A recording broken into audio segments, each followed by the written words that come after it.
Hi, welcome to a new episode in the Internet Surfer, hosting the most horror and creepiest stories from Reddit. Please don't forget to comment, like, share, and subscribe. Enjoy. A Cradle Full of Meat, Part 1. A horror story from Reddit r/Horrorstories. It happens, the doctor told Alice, a gray-haired man with an indifferent, bony face, too tired to be sympathetic. It happens to young women like her and older women. Sometimes the pregnancy simply aborts on its own. The reasons can be different: accidental fall, infection, hormonal failure, genetic abnormalities of the fetus. The main thing is not to believe in the scare stories about infertility. She is young, strong, with a good uterus. She will still be able to give birth. Alice listened to all this with cold calmness, but the sensible part of her realized that it was not calmness at all, but numbness. Sometimes with an injury, the pain does not come immediately, but after a moment. For Alice, that moment would linger, but she knew that when the numbness passed, the pain would knock her off her feet. She was going to have a daughter. Alice learned of the pregnancy only after the miscarriage, in the hospital, but something inside her had known and told her long ago that she would have a girl with pale skin, blue eyes, and golden hair like hers. Alice knew that her child would not resemble her father at all, only her. Somewhere deep inside lived the image of a little girl who looked like her, like a reflection in a mirror. Her body had not changed a bit in those 14 weeks, not even the blood she had mistaken for menstruation, but the strange longing, the sense of some tiny missing piece that had accompanied her all her life, was finally gone. Her daughter, with golden hair and blue eyes, was near, but slipped away. Maybe she realized she had come at the wrong time? She and her husband planned children later. First they wanted to renovate the apartment, to buy a new car. Now, in a hospital bed, under a thin, prickly blanket, it all seemed so petty, silly, and insignificant. How could some garbage be more important than a new life? Alice touched her stomach through the blanket. The sticky anesthesia was slowly wearing off, and waves of dull tugging pain were slowly spreading through her body. But it hurt as if it was not her, not Alice, but someone else, and she was only stroking with her hand the womb of someone else, which had become the grave of her child. The first thing Alice saw when she woke up was her husband's dark blue blanket shirt and the laundered, graying robe draped over his shoulders. She looked up but did not recognize him. His features seemed to float in liquid dough, not forming into a familiar face. Alice tried to say something, but he put his finger to his lips, leaned over her, and hugged her gently. His thick hair smelled of cigarettes and the stubble stabbed her neck, but Alice did not push him away. She tried to say something again, but the words jumbled in her head and tears rolled down her face on their own. Above her bed, a ray of sunlight was gently beaming on the wall, tile blue like the sky and the bright light of the sun. Alice thought she was seeing it all from another, distant, dirty gray world. Dimitri did not leave until evening. Alice felt a little better and wanted to leave with him, but the doctors insisted that she should stay for a few days. At that moment, something inside broke again and her heart snapped from the pain. The room smelled of unwashed bodies, rotten fruit, alcohol, and chlorine. There was only one roommate, a pregnant woman in her 30s with reddened legs and a puffy face. She was constantly eating fruit from a huge bag by the bed, talking on the phone in an unexpectedly thin and clear voice, and flipping through awful paperback books. The smell of fruit made Alice nauseous. The sounds of slurping screwed into her skull. Alice hardly slept at night. Incoherent nightmares were interspersed with heavy and viscous as molasses, hours without sleep under the whistling breath of her neighbor, the increased stench, and the endless pain in her stomach. She is in the cemetery, Alice raved through the sticky slumber. She is at the cemetery, at the edge of the grave, but she is not a corpse, not a grieving mother, but the coffin. It is too big for a child sleeping in it. When dawn finally broke, and the sun slipped through the thin curtains, Alice found the strength to get up, walk out into the hallway, and sit down on the uncomfortable metal bench. It was damp, cold, and stank unbearably of the hospital, but Alice was relieved to be out of the stuffy, stinky room. Now she could find the strength to walk to the bathroom, wash her face, brush her teeth, and comb her hair. She never cared if her husband saw her asleep, tired, or disheveled. But right now Alice wanted Dmitri to meet her fresh, clean, and strong. Her husband visited her every day, and together they spent several hours in the stuffy corridor that smelled of chlorine. Sometimes Dmitri managed to feed her a candy, an apple, a cucumber, or a couple of spoonsful of cottage cheese. When their time was over, Alice returned to the stuffy, stinking ward with bars on the windows. And another endless night began. After 3 days, the same indifferent doctor with a dry, bony face said that she could go home. She could lie down and come to her senses at home, and her health was not threatened. Then why did she feel so bad? Alice wanted to ask this question to every person she met, but she kept silent as if she was mute. On the day of discharge, Alice tidied herself up as best she could, even pinched her pale cheeks a little to make her blush, but in the dressing room mirror, she still looked like a zombie with dark circles around her eyes and greasy hair. Dmitri, who was helping her to pull on her coat, noticed her long, unpleasant look in the mirror, gently turned her around and buttoned her coat himself. Alice's weak, cold fingers did not obey at all. When they went out on the porch of the hospital, Alice involuntarily groaned and squeezed her eyes shut. The cold spring air burned her exhausted body. Shining of the sun seemed unexpectedly bright and hurt her eyes. Dmitri pressed her against him and led her down the steps. Alice obediently moved her feet, and the rest of her strength left her with every step. Her husband hardly spoke at all. He did not ask about anything, did not tell her anything, and Alice was immensely grateful to him. Only sometimes he wondered if it was cold, or if she needed to turn on the heater. Dmitri had always been an excellent husband. Alice never doubted that she had made the right choice. Though he was neither the richest, nor the most handsome, nor the most gallant of her suitors, something inside pushed her to him. Yes, Dmitri was a great husband. Only now, on the back seat of the car, Alice felt worse about it. She realized that all this was stupid and pointless. Nothing depended on her, but she could not stop blaming herself. Dmitri could have been a great father, and she could not bear his daughter. Tears came to her eyes again. Alice suppressed them with an effort and swallowed the familiar lump in her throat. Alice hated elevators, but taking the stairs to the 5th floor seemed impossible now. The elevator roared upward. Everything inside her body plummeted downward. Cold darkness dawned in her eyes, but Alice pulled herself together. If she passed out now, Dmitri would have to take her back to the hospital, and that was the last thing she wanted. The home floor smelled thickly of cooking. Alice felt dizzy. Leaning on her husband's arm, she walked slowly toward her apartment, the clatter of her heels echoing through the floor. The shuffling of heavy footsteps was heard from the stairs. Alice turned to the sound. Her neighbor was coming down the stairs, shuffling from one monumental leg to the other. Her flesh rippled like jelly under her huge blue blouse and black sweatpants. Suddenly, the neighbor caught Alice's gaze and froze. Her fat round foot in a slipper froze in the air above the step. Her bright eyes, protruding from the white, flour-like rolls of fat, stared at Alice with a piercing gaze. No, Alice noticed suddenly, and a cold sweat broke out. Not eyes. An eye. One. The left one. In place of the right one, beneath greasy dark bangs, there was a gaping hollow, overgrown with thin skin. It was as if no eye had ever been there.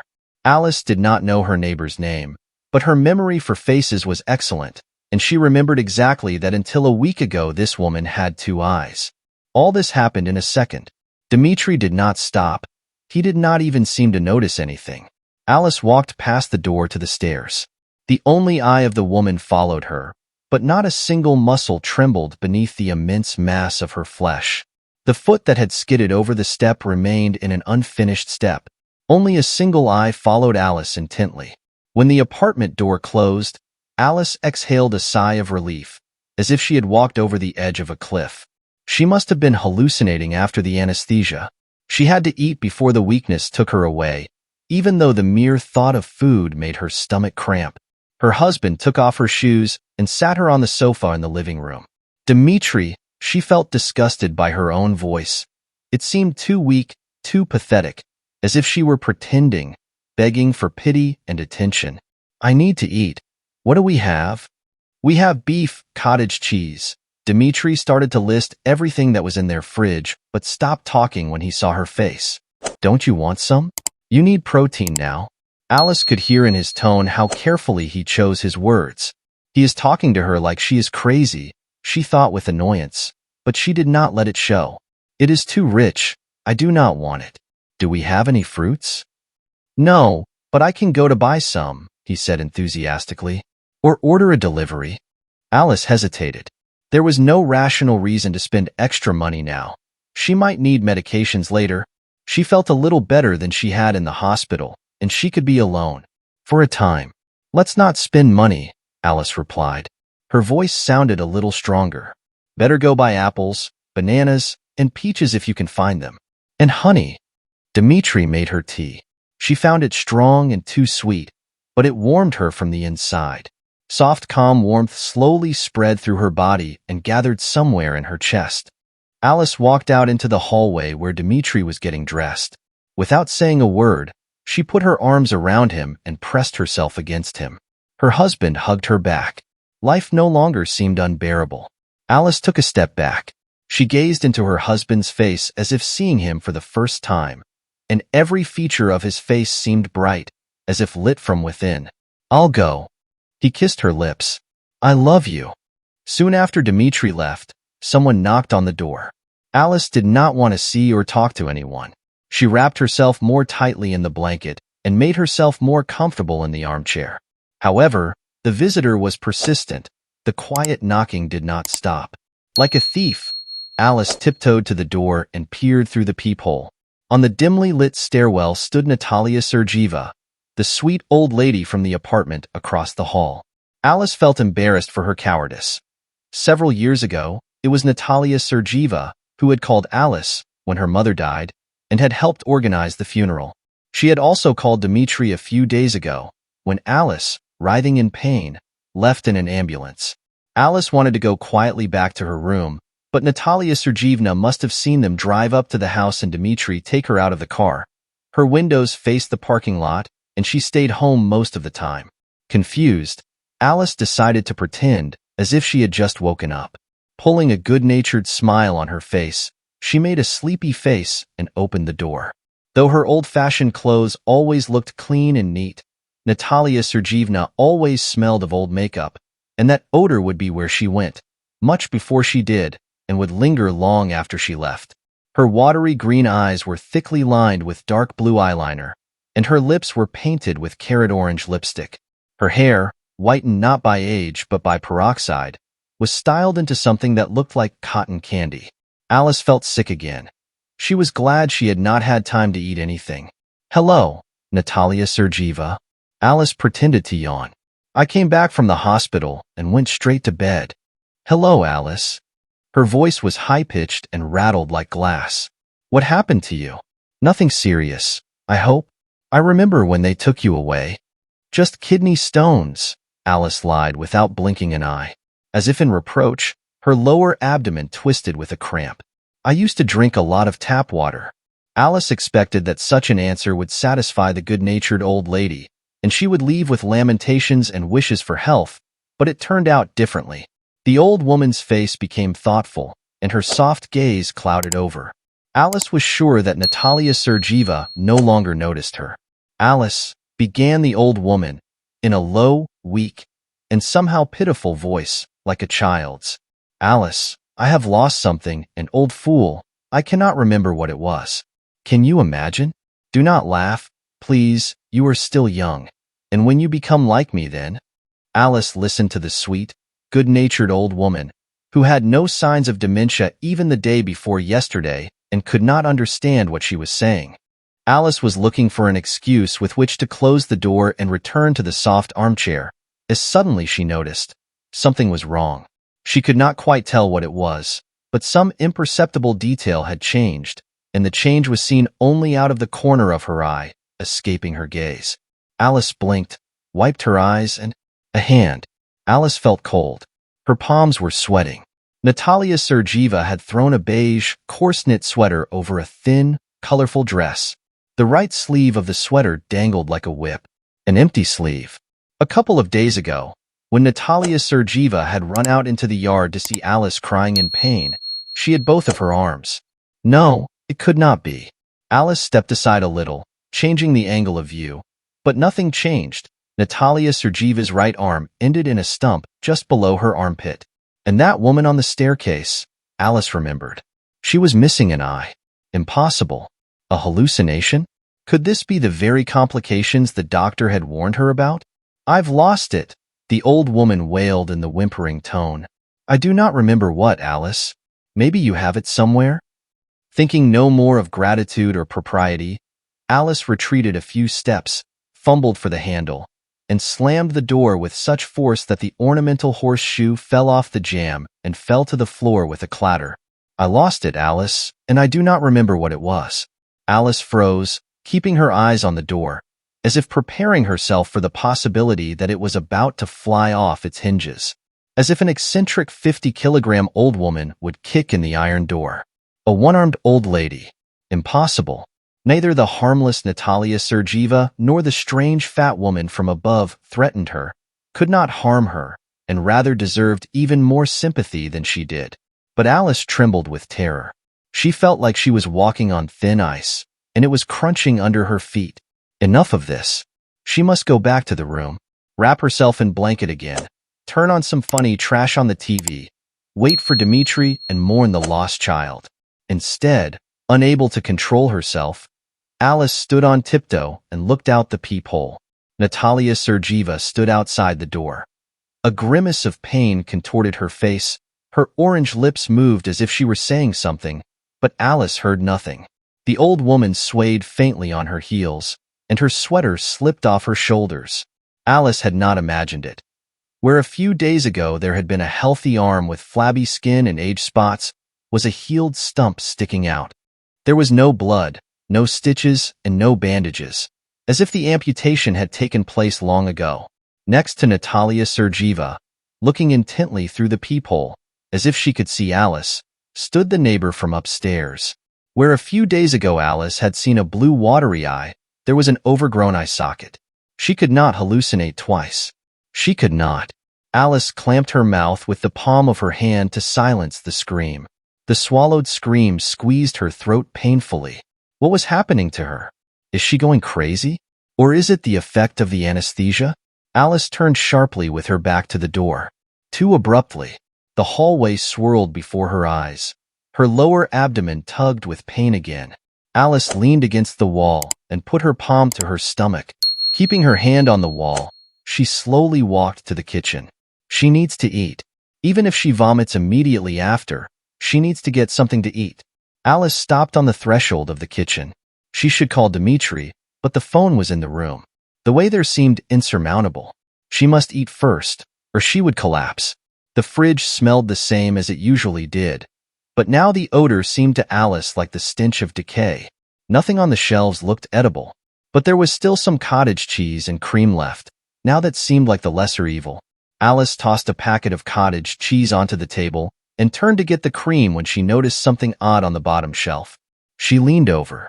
On the glass shelf at the very bottom was a small white plate. On it, glistening wetly, was a round white ball with a blue spot. Alice stared at the ball for a few seconds before realizing that in her refrigerator, on a plate from her favorite tea set, lay an eye. A blue eye looking right at her. Lost it, Alice, and I cannot remember what it was.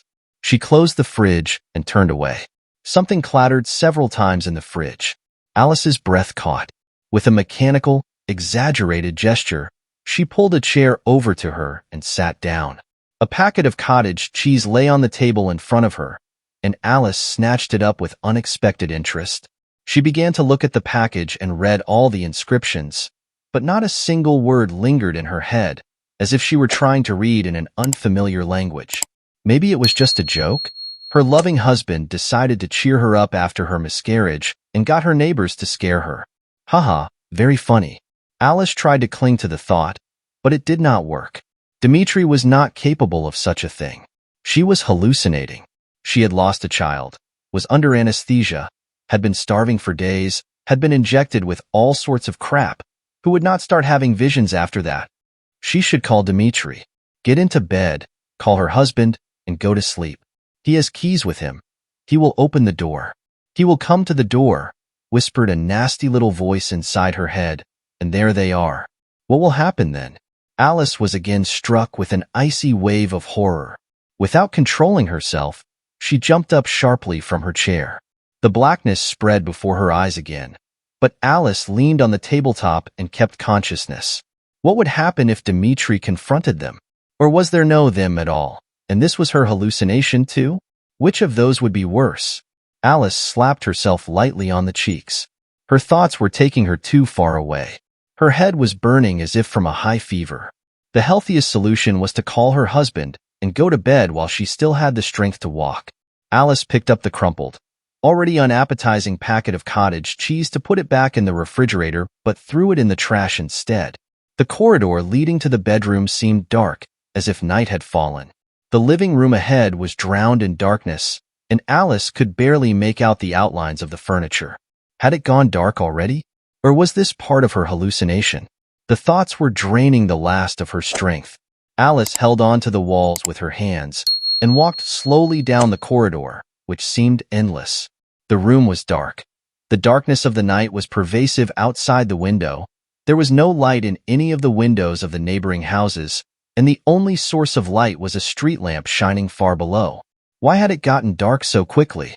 She had left the hospital at sunset and had gotten home an hour and a half after the discharge. Now it was the middle of the night, and Dimitri was somewhere in the night. Why was there no light in any window? Or was she the one left wandering in the night? In the night of fainting nightmare and anesthesia, is she still lying anesthetized, bloodied, and crucified in the gynecology chair? Or is her body, laden with tubes and wires, lying in the ICU, with a semblance of life in it being kept alive by the machine? What if? Thoughts, one crazier than the other, swirled in her head like a swarm of flies over a pile of rotting meat. The reality in front of her eyes twitched slowly in a nightmare. No, no, no, no, Alice mumbled, and the sound of her own voice brought her to her senses. The madness humming in her head receded. Alice pulled back the curtains and backed away from the window.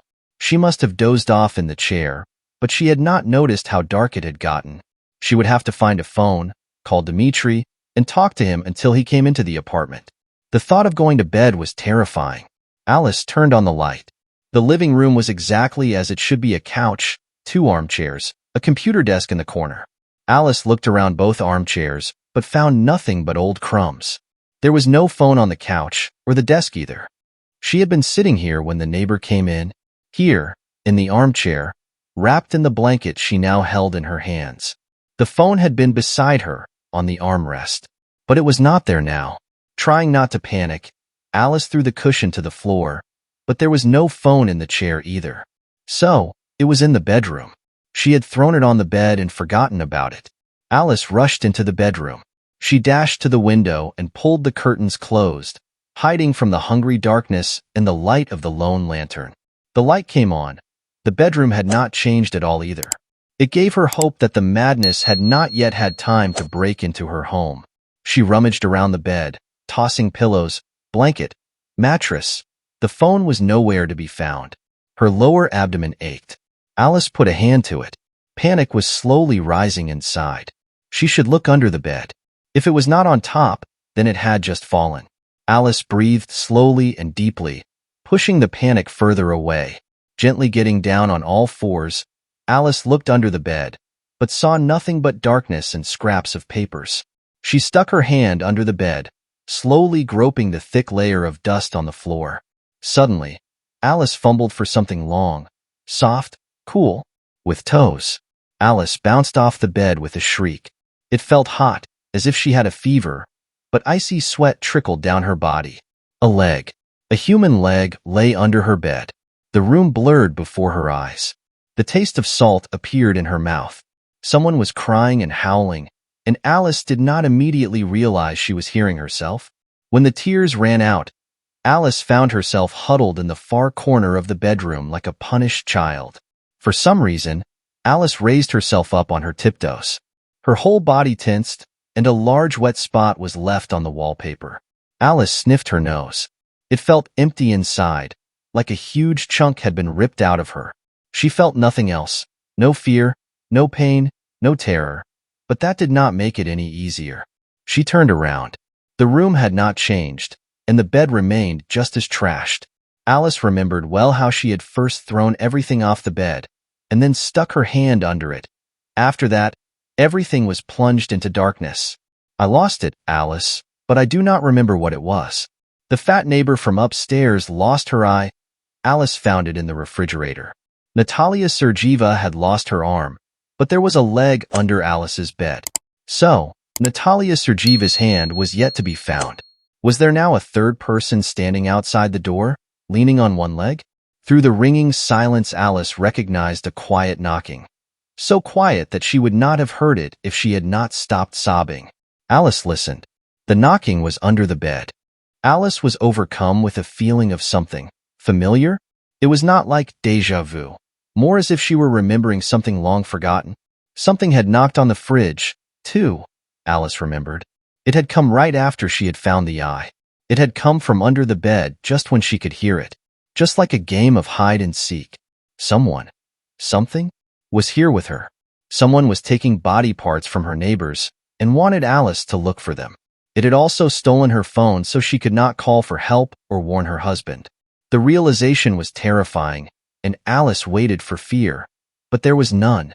In the place of the emptiness, she had been crying out. Anger was brewing. She clung to it like a lifeline. The enemy lurked in her home, and Alice could not let herself to cower in a corner and shiver.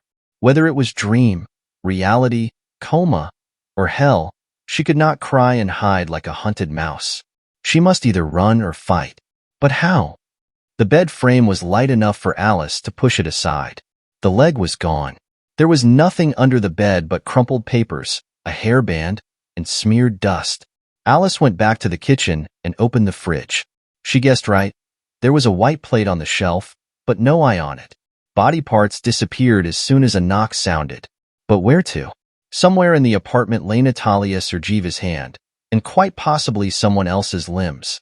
Her gaze involuntarily slid to the knife rack, but Alice dismissed the crazy idea without letting it take shape. What would this thing do to her if Alice thought of breaking its toys? Toy.